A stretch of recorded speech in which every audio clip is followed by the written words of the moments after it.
नमस्कार मंडळी, मी जव्हारची स्नेहा. तर मंडळी, माझ्या रोजच्या दिवसाची सुरुवात आमच्या दुकानापासूनच असते.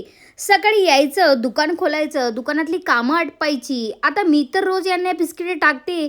या ताई रोज त्यांच्या मुलीला शाळेत सोडण्यासाठी येतात. ते सुद्धा या डॉग्सला बिस्किटे टाकतात आणि खरोखर हे काम करायला खूप मस्त वाटतं. आता शाळा सुरू झालेली आहेत आणि आमचे हे अंकुश दादा रिक्षावाले, तुम्हाला पण रिक्षा लागेल तर त्यांना नक्की कॉन्टॅक्ट करा. त्यांची खूप चांगली सर्व्हिस आहे.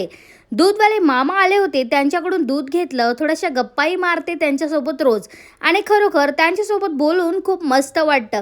नंतर मी आली होती सोनोग्राफी सेंटरला. मला सोनोग्राफी करायची होती म्हणून मी लवकर पोहोचली होती. सर काही आले नव्हते, मग थोडा वेळ मी बसली होती.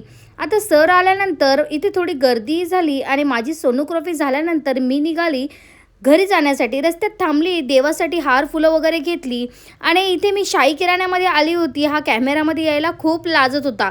नंतर आली होती पॉईंटला चक्कर मारण्यासाठी. पाऊस बघा ना, एक दिवस आला नंतर बंदच झाला.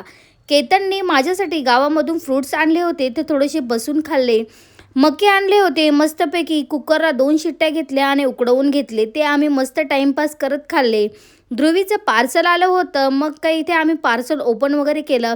ध्रुवीने एखादी गोष्ट बघितली की ती त्याला पाहिजेच असते. मग तिच्यासाठी तिच्या पप्पांनी ऑनलाईन बॅग मागवली होती. आम्ही जव्हारमध्ये ही बॅग विचारली पण आम्हाला कुठे भेटली नाही, म्हणून आम्ही ऑनलाईन मागवली. ध्रुवी खुश, आम्ही पण खुश. आता पाऊस तर थोडा वेळ पडला आणि लगेच बंद झाला. या दोघींनी रेनकोट घातला आणि नाचायला बाहेर आल्या होत्या. थोड्याच वेळात अली स्नॅक लवर, त्याची इन्स्टाला आयडी आहे, तो आला होता मला नाक दाखवण्यासाठी.